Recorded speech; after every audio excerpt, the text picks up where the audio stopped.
뭐? 한 달 용돈 7만원으로 살 수가 있다고? 어떻게 살면 그렇게 살 수 있는데? 반갑습니다. 야강입니다. 구독자인 김은경님, 최프리님이 한 달 용돈 7만원으로 어떻게 사는지 궁금하다고 하셔서 준비한 컨텐츠입니다. 먼저 저희가 정의하는 용돈은 회사 점심값, 교통비, 통신비, 자기개발비 등을 제외한 본인이 자유롭게 쓰는 비용을 말합니다. 예를 들어 사교비나 군것질이 있겠죠. 2월달 목표는 군것질을 최대한 줄이자였습니다. 군것질은 돈 빼고 사려는 게 분명한데 세상에는 워낙 먹을거리가 넘쳐나잖아요. 그래서 제가 제일 컨트롤하기 어려운 카테고리입니다. 그럼 2월달 용돈 7만원을 가지고 어떻게 살았을까요? 2월 4일날 퇴근을 하는데 그날따라 배가 고프더라고요. 그래서 편의점에 가서 900원짜리 무언가를 사 먹었습니다. 가계부를 이렇게 적어놔서 도대체 뭘 산 건지는 모르겠는데 아마 초콜릿이 아닐까 싶네요. 그리고 집을 향해 잘 가고 있는데 오늘따라 호떡집이 눈에 보이더라고요. 그 호떡에 맛있는 냄새 있잖아요. 그냥 식용유 냄새인가? 하여튼 호떡을 하나 사 먹었습니다. 그리하여 2월 4일날 1,900원의 용돈을 사용했다고 합니다. 2월 7일은 바이브 정기 결제가 있던 날이었습니다.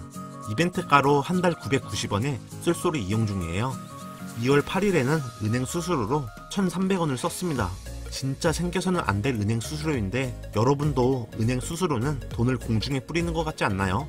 지인이 상을 당해서 부의금을 준비해 장례식장에 가는 중인데 다른 지인이 부의금을 전달해달라고 부탁을 하더라고요. 장례식장 인근에 제발 은행아 있어라 하고 기도하며 갔는데 주변에 은행이 없더라고요. 결국 식장 안에 있는 ATM기를 이용했습니다. 더 둘러보면 은행이 있을 법 했는데 일행분들이 있어서 거금 1,300원이 소멸된 기분입니다.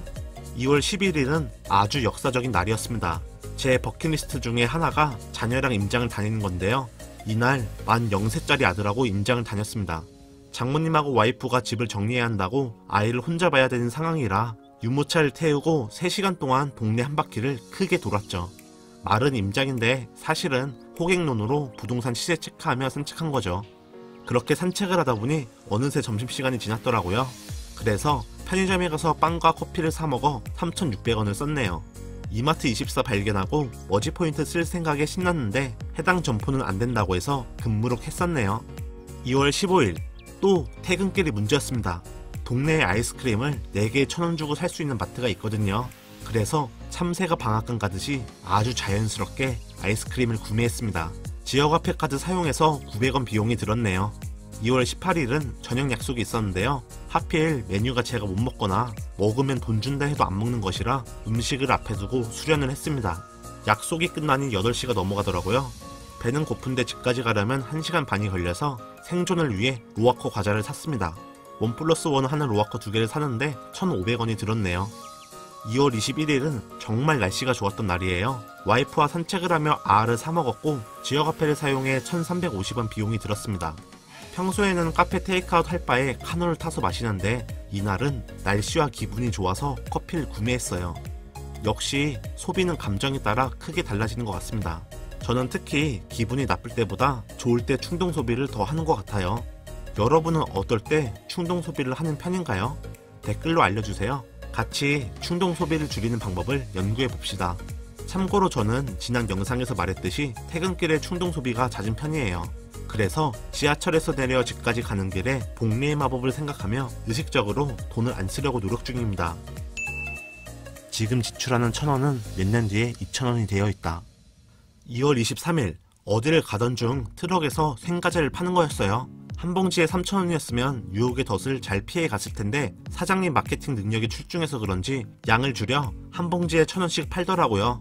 마침 제가 좋아하는 오란다도 트럭에 누워서 저한테 시그널을 보내 어쩔 수 없이 구매했습니다. 햇볕에 일광욕을 했던 오란다라 딱딱하지 않아서 더 맛있었던 기억이 있네요. 어쨌거나 햇빛에 반사된 오란다 비늘의 반짝거림과 사장님의 마케팅 능력이 혹해 1,000원을 지출했습니다. 2월 24일은 목이 말라 자판기에서 음료수를 사 먹었고요. 이때까지 7만원의 예산 중 13,540원을 집행했습니다. 이때까지는 몰랐어요. 예산을 초과할 줄은요. 2월 25일은 바로 그날이었습니다. 지인이 일이 있어 제가 저녁을 샀는데 그 비용이 64,800원이 나왔습니다. 지역화폐가 가능했다면 좋았겠지만 안된다고 해서 살짝 아쉽긴 했네요. 지역화폐 되는 데만 골라 다녀야 하는 거 아니냐? 라고 이야기하시는 분도 있겠지만 지인하고 약속이 있을 때는 굳이 이곳이 지역화폐가 되는지 따지지 않습니다. 음식점에 들어갔다가 여기 지역화폐 안 되나 보다 다른 데 가자 라고 하면 상대방이 좀 당황스럽겠죠. 이렇게 예산을 8,340원 초과했네요. 남은 예산으로 다른 데 쓰려고 계획을 했는데 그래도 써야 할 때는 써야 하니까요. 한번 생각해보세요.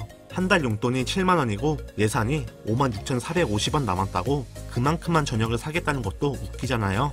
야강아, 고기 1인분 더 시키자. 예산 초과되어서 안 돼. 만약 이런 대화를 하면 저녁 먹다 다들 체할 것 같네요. 그래서 사회인으로서 써야 할 비용이라면 예산을 초과해도 쓰는 편입니다. 대신 다음 달에 지출을 덜하는 편이죠. 보통 저는 약속이 적은 편이라 예산을 초과하는 달보다 덜 쓴 달이 많기는 합니다. 3월 달에는 군것질을 더 줄이는데 초점을 맞춰야겠네요. 그럼 차렷!